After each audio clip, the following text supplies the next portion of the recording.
Welcome back to the Whisky Couch here in Pretoria, sunny South Africa.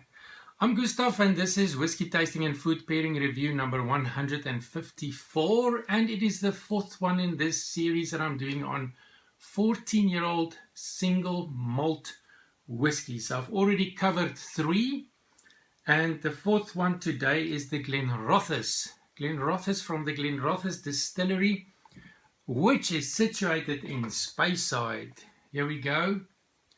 Our Scotland map, Lowlands and Highlands in the well-known Speyside area, where more than half of all of the distilleries in Scotland is situated, right there. And if we have a very close look, we will probably find it there in the Speyside region. Glenrothes, there's so many there. There we go. It is quite close to Glengrothes and right next to Macallan. There we go. Glenrothes Distillery. Established in 1879, and it is owned by the Edrington Group, who also owns Famous Grouse, Highland Park and Macallan. Glenrothes. Now this is of course a vintage whiskey. So on the bottle it says here the date in which it was distilled. So this one was distilled 1998, but then just below it says bottled in 2012, which of course gives us a 14-year-old whiskey, bottled at 43% ABV. And I have seen recently an 11-year-old version.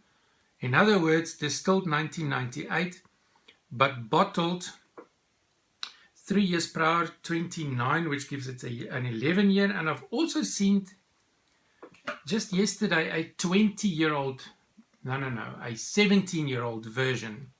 So they've distilled it in 1998, put it in sherry casks and bourbon casks, and then they bottle at different stages. So you've got different ages of the 98 Glenrothes, but this particular one is a 14-year-old version, and I'm quite excited. I must say, I'm so surprised by these 14-year-old single malts. It is almost as the 14-year-old category disappears. A lot of emphasis on the 12-year-old and then on the 18-year-old, maybe the 15-year-old category. But the 14-year-old category is sort of disappearing. So I'm glad I'm doing this mini-series just to bring back the rightful focus on this beautiful category in terms of age of single malt whiskies. 14-year-old. There we go. Glenrothes 98.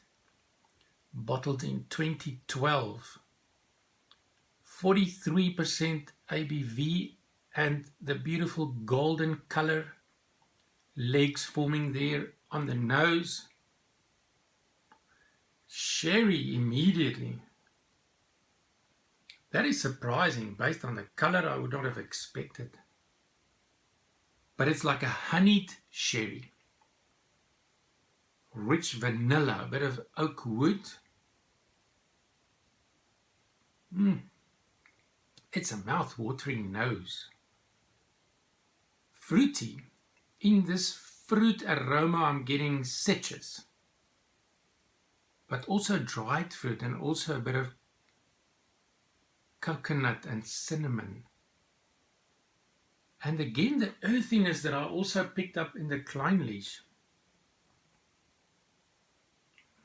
Very inviting.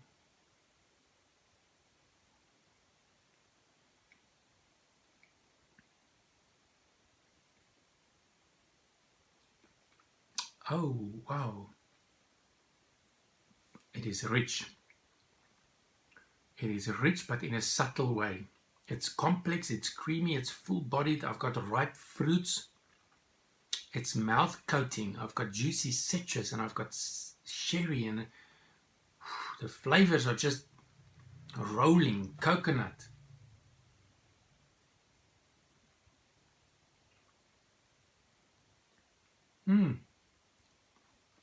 Buttery caramel, creamy, honeyed vanilla, toffee. It is not as thick and full-bodied as the Clynelish. It's a little bit thinner, but it's very flavorful. Cinnamon, spices, chocolate, and even a bit of coffee. And it's very difficult to get the 98 Glenrothes reviews because of the different years that they bottle it. So you get a 98 that's 11 years old, and you get a 98 that's 14 years old, and a 98 that's 17 years old, whole range. And each one has got a slightly different flavor profile. What is the finish like? I would say a medium finish, sweet, warm. It's quite warm, and there's a bit of spicy marmalade in the finish just to balance the sweetness. A very nice and malty single malt. Couple of drops of water in this 43% ABV. There we go.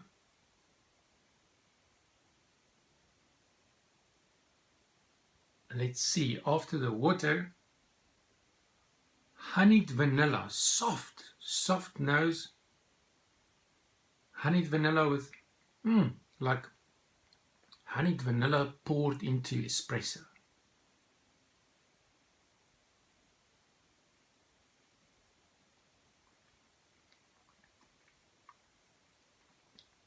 Easy drinking.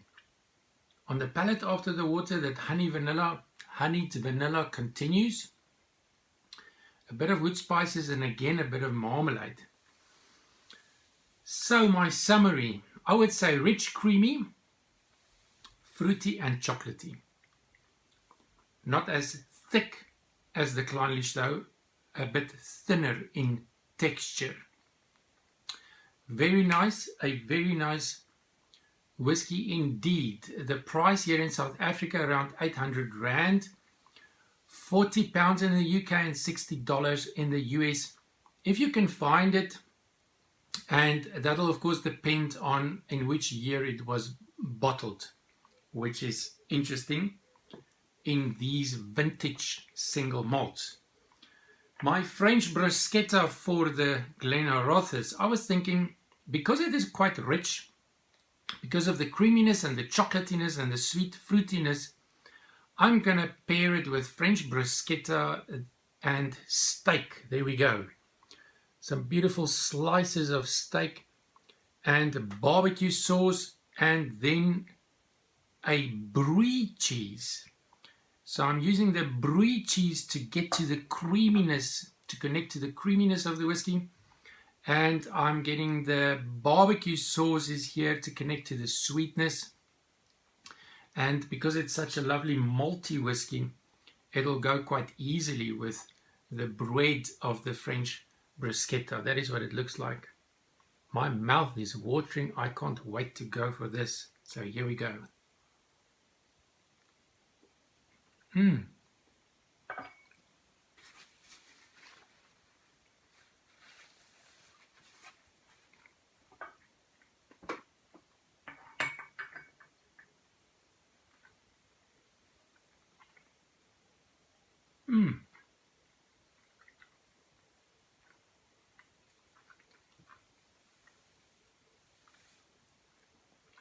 I love it if I enjoy a food snack, and as I nose the whiskey, even the aromas and the flavors are just complementing each other.